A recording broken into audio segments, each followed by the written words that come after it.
તો પેલું લેસન આની આગલું જે હતું એ ઓર્ફિયસ અને યુરિડાઇસ તમને મજા આવી? ખૂબ સરસ વાર્તા હતી. અને આ પણ આજે એક 9મા નંબરનું ચેપ્ટર છે, એ પણ વાર્તા જ છે.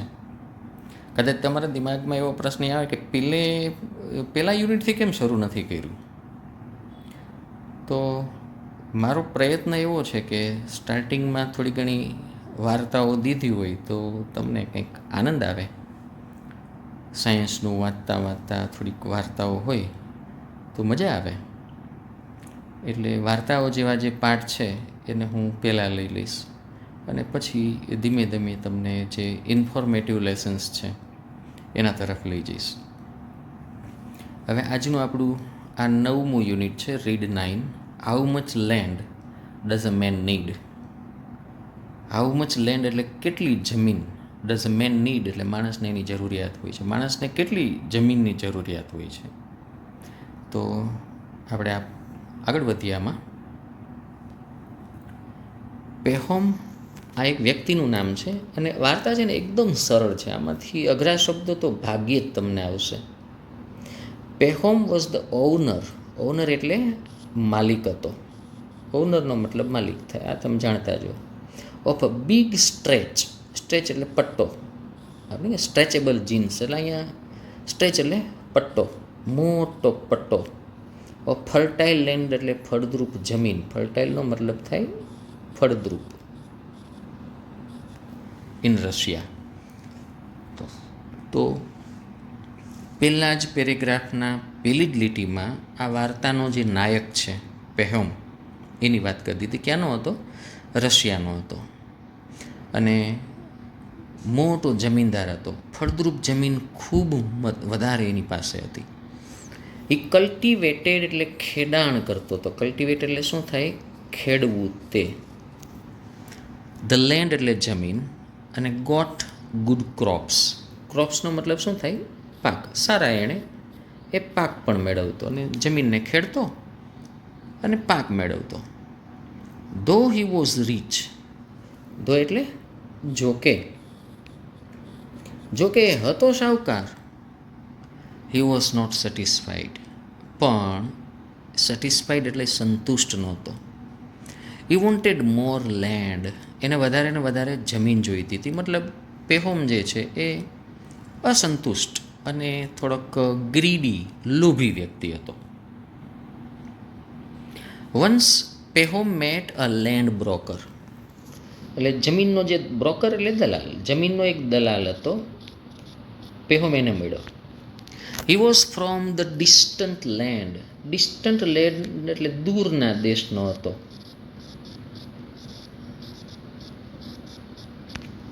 ઓફ બાસ્કર્સ. બાસ્કર્સ એ જાતિ છે લોકોની. બાસ્કર્સનો એક દૂરનો દેશ હતો. આ જમીનનો જે દલાલ હતો એ બાસ્કર્સના દૂરના દેશનો હતો. એ પેહોમને મળે છે. He knew that Pahom was greedy man. હવે આ જે દલાલ હતો ને એને ખબર હતી કે પેહોમ છે એ ગ્રીડી મેન એટલે લોભી માણસ છે. ગ્રીડી એટલે લોભી થાય, એડજેક્ટિવ થયું. ગ્રીડી એટલે લોભી. એન્ડ વોન્ટેડ મોર લેન્ડ, અને એને વધારે જમીન જોઈએ છે. So he told Pahom about the fertile એટલે ફળદ્રુપ અને ચીપ. ચીપ એટલે સસ્તી. લેન્ડ એટલે જમીન ઇન બાસ્કર્સ. સો હી ટોલ્ડ પેહોમ એટલે એણે પેહોમને કહ્યું અબાઉટ ધ ફર્ટાઇલ એટલે ફળદ્રુપ અને ચીપ એટલે સસ્તી જે જમીન મળતી હતી બાસ્કર્સના દેશમાં, એની એણે વાત કરી. હી ઓલ્સો સેડ ધેટ, અને પેલો દલાલ હતો એણે પેહોમને એ પણ કહ્યું કે Pahom could have a lot of land. Pahom could have એટલે અહીંયા ખરીદી શકવું, BUY, ખરીદી શકે છે. A lot of land just for a few hundred roubles. આપણે કેમ રૂપિયો ચાલે છે ભારતમાં, પાકિસ્તાનમાં, એમાં રૂપિયો ચાલે. તો આ જે રૂબલ છે ને એ તમે જાણતા હશો કે એ રશિયાની કરન્સી છે. થોડાક 100 રૂબલ તું આપીશ ને તો તને ઘણી બધી જમીન ખરીદવા મળશે. ઇફ હી વોઝ ક્લેવર, જો એ હોશિયાર હોય તો. એટલે પેલો બ્રોકર છે પેહોમને એમ કે જો તું હોશિયારી રાખીશ ને, જરાક ચાલાકી વાપરીશ તો ખૂબ ઓછા રૂબલ્સમાં તને ઘણી બધી જમીન મળશે. તો પેલો તો અધીરો થઈ ગયો. પ્લીઝ ટેલ મી, મહેરબાની કરીને મને કહો, how can I buy that land cheap? આ જમીનને હું સસ્તી ખરીદી કેવી રીતે શકું? મને જલ્દી કહો તમે. રિક્વેસ્ટેડ પેહોમ એટલે એણે વિનંતી કરી. પેલો કહે છે, make friends with the Bashkirs chief. ભાસ્કરનો જે મુખિયા છે, ચીફનો મતલબ થાય મુખિયા,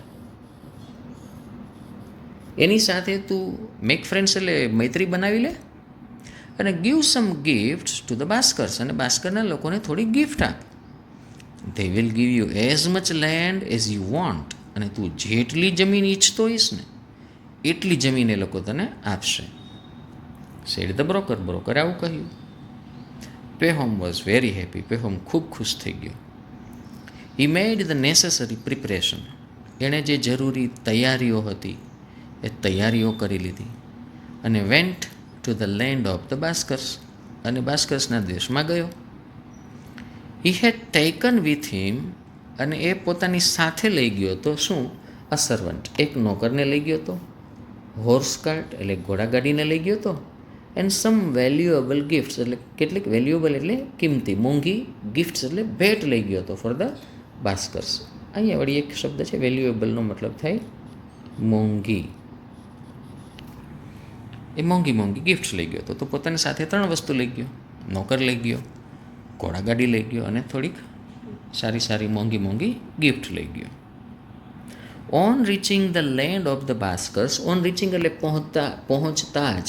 the land of the Bashkirs, બાસ્કર્સના દેશમાં પહોંચતા જ હી વોઝ વેલકમ્ડ. જો અહીં પેસિવ છે. હી વોઝ વેલકમ્ડ એટલે પેહોમનું સ્વાગત કરવામાં આવ્યું. He gave the gifts to them. Pahom પોતાની સાથે ગિફ્ટ લઈ ગયો હતો. એ ગિફ્ટ એણે બાસ્કર્સના લોકોને આપી. અને ટોલ ધેમ, અને એણે એને કહ્યું કે he wanted to buy some land, કે ભાઈ એને થોડીક લેન્ડ એટલે જમીનને બાય એટલે ખરીદવી હતી. The Bashkir chief was glad. બાસ્કરનો જે મુખિયા હતો એ ખુશ થઈ ગયો. હી સેડ, એણે કહ્યું, જસ્ટ પે અસ 1000 રૂબલ્સ. તું અમને માત્ર 1000 રૂબલ પે એટલે ચૂકવી દે. અમને 1000 રૂબલ તું ચૂકવી દે. એન્ડ ટેક ધ લેન્ડ, અને જમીન તું લઈ લે. કેટલી જમીન? You can take as much land as you can cover on foot in 1 day. You can take, તું જમીન લઈ શકે છે કેટલી? As much land as you can cover, જેટલી જમીન તું કવર કરી શકે. ઓન ફૂટ એટલે ચાલીને, ઇન 1 day એટલે એક દિવસમાં. એક દિવસમાં તારે ચાલવાનું. ઓન ફૂટ એટલે ચાલતું જવાનું. અને જેટલી જમીન તું કવર કરી લઈશ એ બધી જમીન તારી. કરવાનું શું? શરત શું? 1000 રૂબલ આપી દે. સૂર્યોદય વખતે તારે ચાલવાનું શરૂ કરવાનું, અને સૂર્યાસ્ત પહેલાં કોઈ નિશ્ચિત જગ્યા ઉપર પાછું આવી જવાનું. અને એ દરમિયાનમાં તું જેટલું ચાલ્યો ને બધી જમીન તારી. You should start walking at sunrise. સૂર્યોદય વખતે તારે ચાલવાનું શરૂ કરવાનું.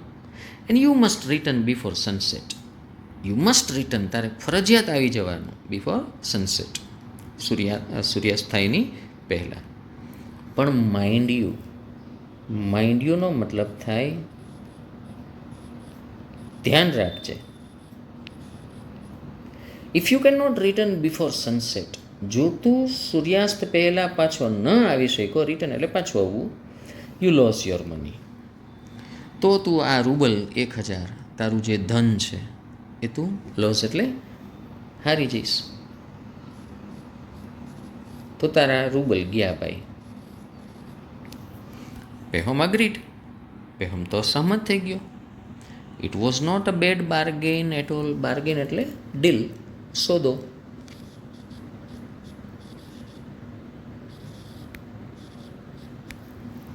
અને આ જરા પણ ખરાબ ડીલ તો હતું નહીં. ઇટ વોઝ ડિસાઇડેડ ધેટ, અને એવું નક્કી કરવામાં આવ્યું કે Pahom would have his land the next day. પેહોમને પોતાને એની જમીન આગલા દિવસે ખરીદશે. એટ નાઇટ, રાત્રિના સમયે પેહોમ વેન્ટ ટુ બેડ. પેહોમ સુવા ગયો. હી હેડ અ ટેરિબલ ડ્રીમ. પણ રાતના એને અત્યંત ભયાનક સપનું આવ્યું. ટેરિબલનો મતલબ થાય ભયાનક. હી સો, અને સપનામાં એણે શું જોયું? Fearful faces. એકદમ ફિયરફુલ એટલે ઘાતકી, ફેસીસ એટલે ચહેરાઓ. લાફિંગ એટ હિમ એટલે એની સામે જોઈને હસતા હતા. ઇન ધ ડ્રીમ એટલે સપનામાં. એ રાત્રે પેહોમ સુવા ગયો.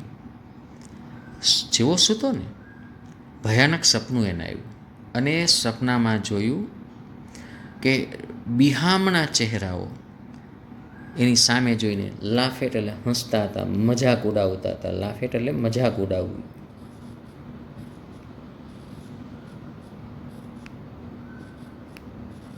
એની સામે જોઈને હાસ્ય કરતા હતા. હી વોકઅપ. વોકઅપ એટલે વેકઅપનું ભૂતકાળનું રૂપ છે. વેકઅપ એટલે જાગવું. હી વોકઅપ એટલે જાગ્યો. અને so that it was almost morning, અને એણે જોયું કે લગભગ સવાર પડી ગઈ છે. એ ગોટઅપ અર્લી.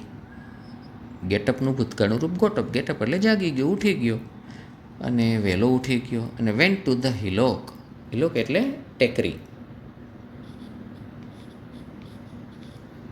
Outside the village. ગામની બહાર એક નાની એવી ટેકરી હતી, એ ત્યાં જતો રહ્યો. The chief and the other Bashkirs also went there. આ બાસ્કર્સનો જે ચીફ હતો તે અને બીજા બાસ્કર્સ લોકો પણ ત્યાં ગયા. The sun was about to rise. અને સૂર્ય હજી ઉગવાનો જ હતો. ટુ બી અબાઉટ એટલે હમણાં નજીકના ભવિષ્યમાં જે ઘટના બનવાની હોય એ દર્શાવવા માટે ટુ બી અબાઉટ ટુની રચના વપરાય. મેં આ તમને લાસ્ટ લેક્ચરમાં કીધેલું હતું. રાઇઝ એટલે ઉગવું તે. સનરાઇઝિસ સૂર્ય ઉગે છે તે. અને સૂર્ય હમણાં ઉગવાનો જ હતો. Pahom was now ready. પેહોમ હવે તૈયાર હતો. ટુ સ્ટાર્ટ એટલે પોતાની મુસાફરી શરૂ કરવા માટે. The Bashkirs chief put his cap. એટલે બાસ્કરનો જે પેલો ચીફ હતો એણે પોતાની ટોપી મૂકી એટ ધ સ્ટાર્ટિંગ પોઈન્ટ, એટલે જ્યાંથી એને શરૂ કરવાનું હતું ત્યાં. And Pahom started his walk from that spot. Spot એટલે જગ્યા. તો બાસ્કરનો જે પેલો નેતા હતો એણે શું કર્યું? પોતાની ટોપી એણે મૂકી દીધી. આ જગ્યાથી એણે શરૂ કરવાનું હતું, અને આ જ જગ્યાએ એણે પાછું આવવાનું હતું. He had taken some food and water with him. અને એણે પેહોમે પોતાની સાથે થોડુંક ફૂડ અને થોડુંક પાણી લીધેલું હતું. હી હેડ ઓલ્સો ટેકન અ સ્પેડ એટલે કોદાળી. સ્પેડનો મતલબ થાય કોદાળી. ટુ માર્ક એટલે નિશાન કરવું તે.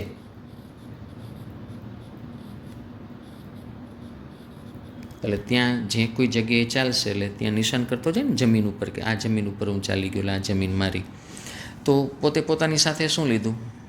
જ્યારે તે સવારે ત્યાંથી નીકળો ત્યારે થોડુંક ખોરાક લીધો, પાણી લીધું અને એક કોદાળી લીધી. આ 3 વસ્તુ લઈને પોતે ત્યાંથી નીકળો. હવે આનો હું બીજો પાર્ટ અત્યારે હવે બનાવું છું. આગલા લેસન છે એ બીજા પાર્ટમાં છે. તો વહેલી સવારે પેહોમ નીકળો છે, અને બાસ્કર્સના ચીફ પોતાની ટોપી એક જગ્યા ઉપર રાખી દે છે. એનો સ્ટાર્ટિંગ પોઈન્ટ હતો, અને રાતના પેલો સનસેટ થાય વળી પાછું ત્યાં જ આવી જવાનું હતું. પેહોમ છે પોતાની સાથે ખોરાક લીધો, પાણી લીધું અને કોદાળી લીધી, જેથી કરીને જમીનમાં એ નિશાન કરી શકે. In the beginning he walked fast. શરૂઆતમાં પેહોમ છે ફાસ્ટ ચાલ્યો. But he was not satisfied એટલે સંતુષ્ટ નહોતો. સેટિસ્ફાઈડ હોવું એટલે સંતુષ્ટ હોવું. With his speed. પોતે જે સ્પીડથી જતો હતો ને એ સ્પીડથી એને સંતોષ નહોતો. સો હી સૂન બિગેન ટુ રન. બિગેન એટલે એણે શરૂ કરી દીધું. ટુ રન એટલે દોડવાનું શરૂ કરી દીધું. પહેલાં ઝડપથી ચાલ્યો, પછી એને એમ થયું કે આટલી ઝડપથી ચાલી છે, કેટલીક જમીન આવશે, ચાલ હું દોડું. એટલે એણે તરત જ દોડવાનું શરૂ કરી દીધું. હી મેડ માર્ક એટલે નિશાની કરતો જતો હતો વિથ ધ સ્પેડ કોદાળીથી એટ એવરી ટર્ન. ટર્ન એટલે વળાંક આવે ત્યાં. જ્યાં એ વળાંક આવતો હતો ત્યાં પોતાની કોદાળીથી નિશાન કરતો હતો. It was almost noon. લગભગ બપોર થઈ ગઈ. He felt hungry and thirsty. Hungry એટલે એને ભૂખ લાગી, થર્સ્ટી એટલે એને તરસ લાગી. હંગરી થવું એટલે ભૂખ લાગવી તે, થર્સ્ટી એટલે તરસ એને લાગી. હી એટ લિટલ ફૂડ, એણે થોડુંક ખાધું. ડ્રેન્ક સમ વોટર, થોડુંક પાણી પીધું. બટ ધો હી વોઝ ટાયર્ડ, અત્યંત થાકેલો હતો. He did not stop to rest, અટકો નહીં, રેસ્ટ એટલે આરામ કરવા માટે. અત્યંત ભૂખ્યો થયો, અત્યંત તરસો થયો. ભૂખ્યો થયો તો થોડુંક ખાધું, નહીં જેવું ખાધું, થોડુંક પાણી પીધું અને ત્યાંથી ભાગવાનું ચાલુ કર્યું. થાકી ગયેલો હતો તો એણે આરામ કરવાનું નક્કી ન કર્યું. મનમાં શું ચાલતું હતું? લેટ મી કવર સમ મોર લેન્ડ, લેટ મી કવર સમ મોર લેન્ડ. હજી થોડીક વધારે જમીન કવર કરી લઉં, હજી થોડીક વધારે જમીન કવર કરી લઉં. હી સેડ ટુ હિમસેલ્ફ, મનમાં આવું બોલતો જાય અને કન્ટિન્યુ ટુ રન, અને દોડવાનું એણે કન્ટિન્યુ ચાલુ રાખ્યું. હી રેન ફોર સમ મોર ટાઈમ, હજી થોડા વધારે સમય પૂરતો એ દોડ્યો. ધ સન વોઝ મૂવિંગ વેસ્ટવર્ડ, વેસ્ટવર્ડ એટલે પશ્ચિમ તરફ, અને પશ્ચિમ તરફ જતો હતો. સૂર્ય છે એ પશ્ચિમ તરફ જઈ રહ્યો હતો, મતલબ હવે અસ્ત થવાની તૈયારીમાં છે. હવે ઓલાને એવું લાગે છે, આઈ મસ્ટ રિટર્ન નાવ, હવે મારે પાછું વળવું જોઈએ. I have come a long distance, હું તો ખૂબ લાંબુ અંતર કાપીને આવી ગયો છું. એ તો એણે વિચાર્યું. હી વોઝ વરીડ, અત્યંત ચિંતામાં હતો. ચિંતા કઈ હતી? Whether he would reach to the starting point before sunset or not. Whether એટલે કે, આ એક સંશય બતાવે કે હું સનસેટની પહેલાં સ્ટાર્ટિંગ પોઈન્ટ પહોંચી જઈશ કે નહીં, આવી એને શંકા જતી હતી. હી ગેધર્ડ હી સ્ટ્રેન્થ, ગેધર હી સ્ટ્રેન્થ એટલે એણે પોતાની તમામ તાકાત, ગેધર એટલે ભેગી કરવી, એકઠી કરી. સ્ટ્રેન્થ એટલે તાકાત, તમામ તાકાત એણે એકઠી કરી અને રેન એટલે મંડ્યું દોડવા. The sun was near the horizon, હોરાઇઝનનો મતલબ થાય ક્ષિતિજ. સૂર્ય છે ક્ષિતિજની નજીક હતો. Pahom was also not very far from the hillock. પેહોમે he was not very far એટલે ખૂબ દૂર નહોતો, ફ્રોમ ધ હિલોક એટલે ટેકરીથી. હી કુડ હિયર, એ સાંભળી શકતો હતો, ધ પીપલ એટલે લોકોને, શાઉટિંગ એન્ડ ચીયરિંગ હિમ, લોકો એને તરફ શાઉટ એટલે ચીસો પાડી રહ્યા હતા, અને ચીયર એટલે એને વધાવી લેવું. લોકો શાઉટ કરતા હતા, પહોંચી જઈશ, અને ચીયર કરતા હતા, pay home, pay home. Shout એટલે ચીસ પાડવી. લોકો ચીસો પાડતા હતા, એને વધાવતા હતા. He could also hear the Bashkir chief laughing, અને પેહોમ બાસ્કરનો જે મુખિયા હતો એને હસતા સાંભળી શકતો હતો. અને તરત જ એને શું યાદ આવ્યું? ગઈકાલ રાતનું સપનું. He remembered the dream he had seen at night, જે સપનું એણે હી હેડ સીન એટલે જોયેલું હતું, એટ નાઇટ એટલે રાત્રિના સમયે, એ સપનું એને રિમેમ્બર્ડ એટલે યાદ આવ્યું. હી વોઝ હોરિફાઈડ, હોરિફાઈડ એટલે ભયભીત થઈ ગયો. હી વોઝ ટાયર્ડ, એ થાકી ગયેલો હતો. ટુ બી ટાયર્ડ એટલે થાકેલા હોવું. એન્ડ પરસ્પાયરિંગ, પરસ્પાયરિંગ એટલે પરસેવો થતો હતો, પરસ્પાયરિંગ એટલે પરસેવો વળવો તે.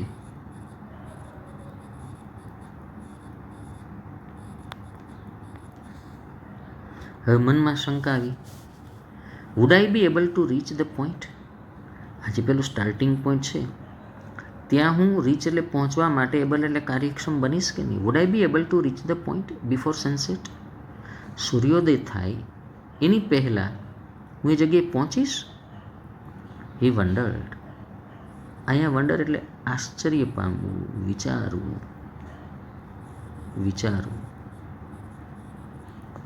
હી મેડ સ્ટ્રોંગ એફર્ટ, સ્ટ્રોંગ એટલે ખૂબ જોરદાર, એફર્ટ એટલે પ્રયત્ન કર્યો, અને જોરદાર પ્રયત્ન કર્યો. He was very near to the point, અને એ પોઈન્ટની ખૂબ નજીક હતો. રીચડ ઇટ ટુ, પહોંચી પણ ગયો. But as he touch the cap, જેવી એણે કેપને ટચ કર્યો, વિચ માર્કડ કે જે નિશાની હતી, ધ સ્ટાર્ટિંગ પોઈન્ટ, એ કોલેસ્ટ એટલે પડી ભાંગવું, ભાંગી પડવું, ઢગલો થઈને પડી જવું.